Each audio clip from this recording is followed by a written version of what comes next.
Eddie, come on, buddy. We have to go. He'll never find me here. I'm a master of stealth.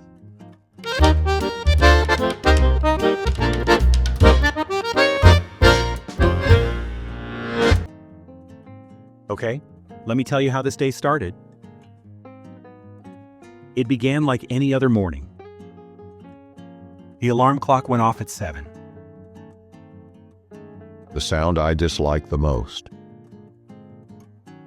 I stretched my arms. And I got up slowly. The verb to get up means to leave your bed. He is always so slow in the morning. Then I grabbed my phone from the nightstand. It's a habit. I check my schedule first thing. While I wait patiently for breakfast. My schedule is much simpler. I scrolled through my calendar. Monday, Tuesday, Wednesday. And then I saw it. An appointment at 3 p.m. The reminder said, Eddy, vet checkup. Vet? Did I hear that correctly? My ears are very sharp. My heart sank a little.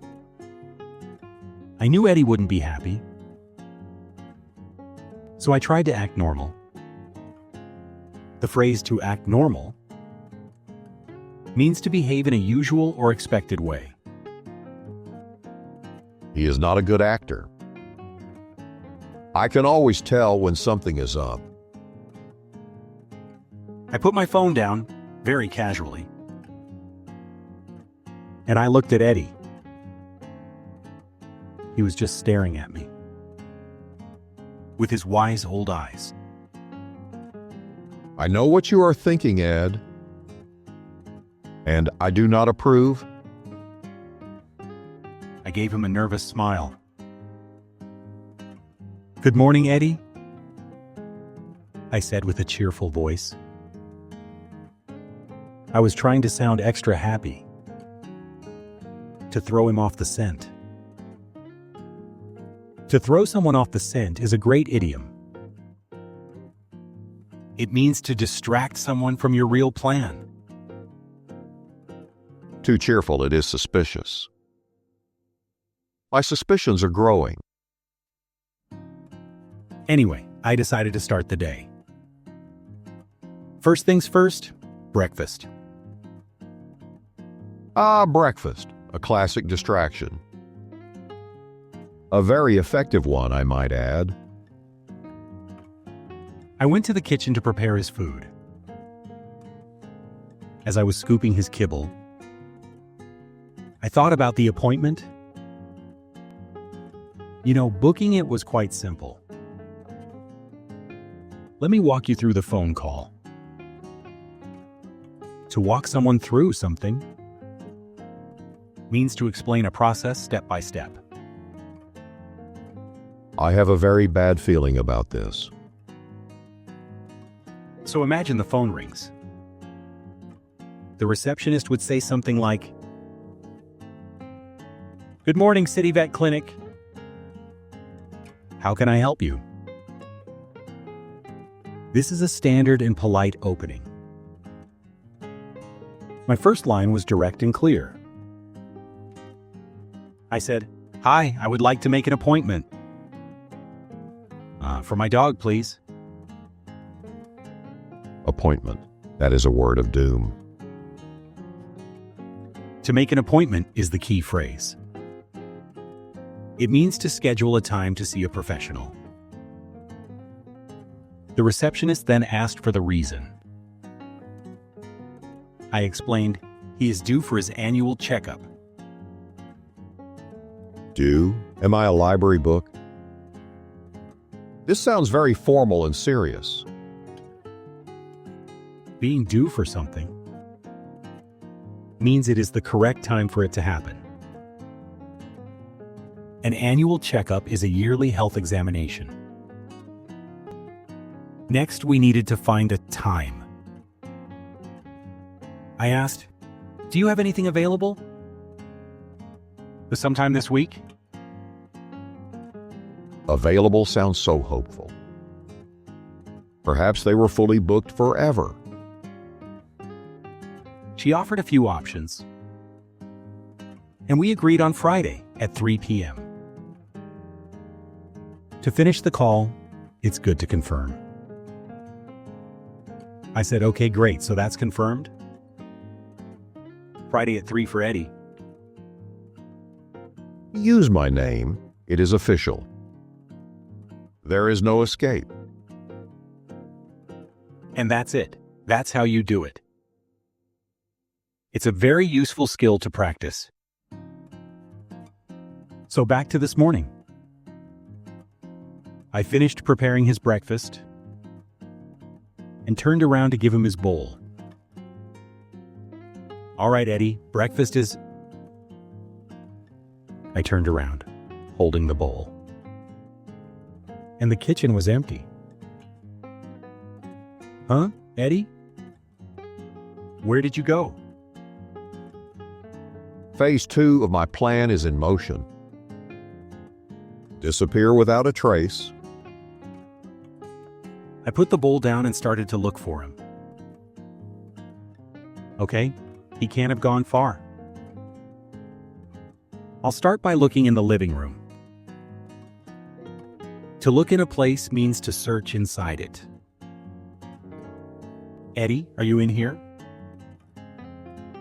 He is calling my name. I must remain completely silent. Silence. Okay, time to search properly. First, let me check behind the sofa. This is a classic hiding spot for him. I knelt down and looked. Nothing but dust bunnies. The sofa, how predictable. He underestimates my strategic mind. Okay, not behind the sofa. Let me look under the armchair. To look under means to search beneath something. Nope, not there either. This is strange, he really vanished. I am one with the shadow. He is wasting his time. All right, next room, the office. Maybe he's hiding in there. I walked into the office. It's a bit messy. I'll have to go through these piles of books. The phrasal verb to go through means to search something carefully. The office is full of strange smells. Paper and old coffee, not a good hiding place.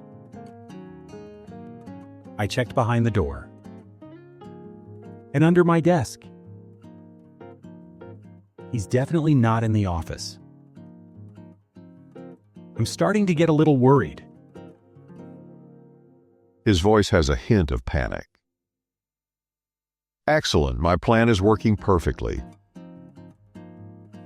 Okay, Ed, think. Stop and think. If I were a small dog who knows he's going to the vet, where would I hide? I would hide in a place that is dark and feel safe and enclosed. He is using logic now. This is dangerous. And then it hit me.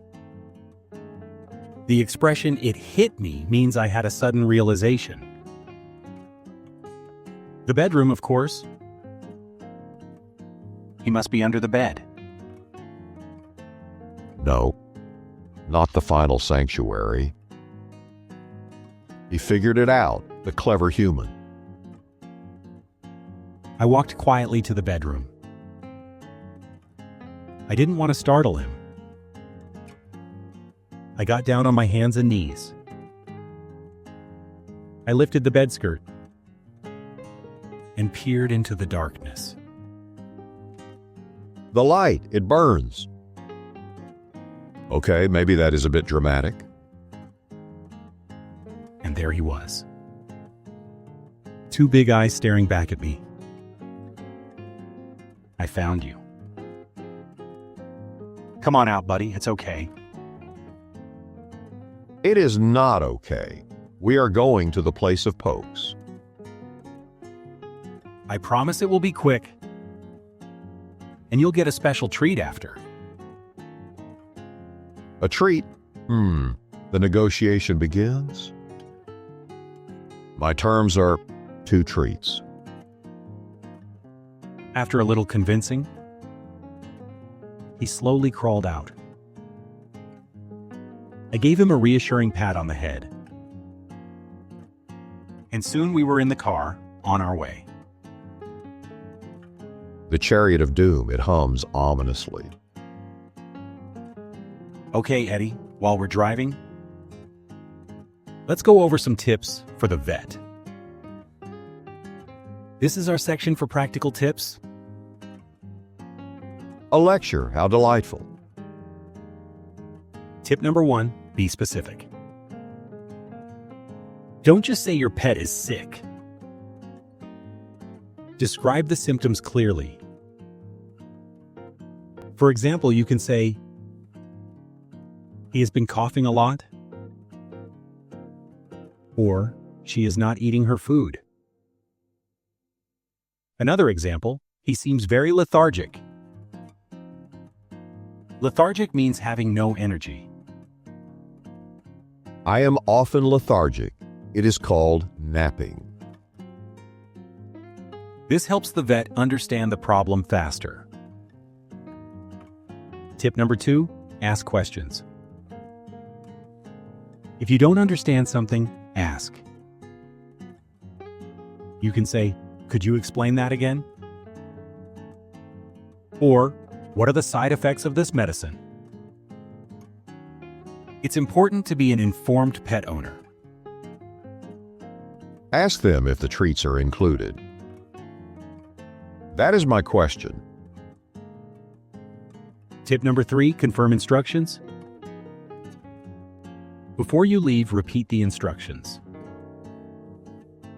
This ensures you understood correctly. For instance, so that is 1 pill every morning? Or, I should bring him back in 2 weeks? This avoids confusion later. Now let's talk about some common errors. Oh good, a list of my human's potential failures. Error number 1, confusing hurt and pain. Hurt is often used as a verb. You can say, I think his paw hurts. Pain is a noun. You would say, he seems to be in pain. So a part of the body hurts. And a person or animal is in pain. I am in emotional pain right now. Error number 2, using he is sick. While it's grammatically correct, in English, to be sick can also mean to vomit. It's clearer to use the specific symptoms, like he has a fever or he is not well. This avoids any misunderstanding. Error number 3, forgetting the details. Tell the vet when the problem started. For example, the coughing started 2 days ago. This information is very important for the diagnosis. My problem started when I heard the word vet. Okay, look, we are here. We arrived at the clinic.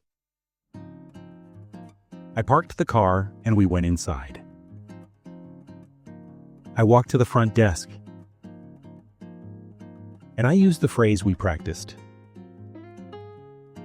Hi, we have an appointment for Eddy.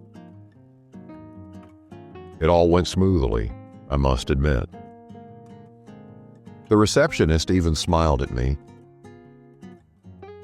And that's our story. Learning these phrases can make a stressful situation much easier to handle. Remember to practice them using shadowing. It's the best way to build confidence. And now it is time for my insight. Sometimes the things we fear the most are just opportunities to be brave and to get a treat. Wise words, Eddy, as always. Thank you for joining us today. If you enjoyed our lesson, please hit the like button and subscribe for more slow English. For your practice, write a comment below. Use one of the new phrases you learned today. We'll see you in the next lesson.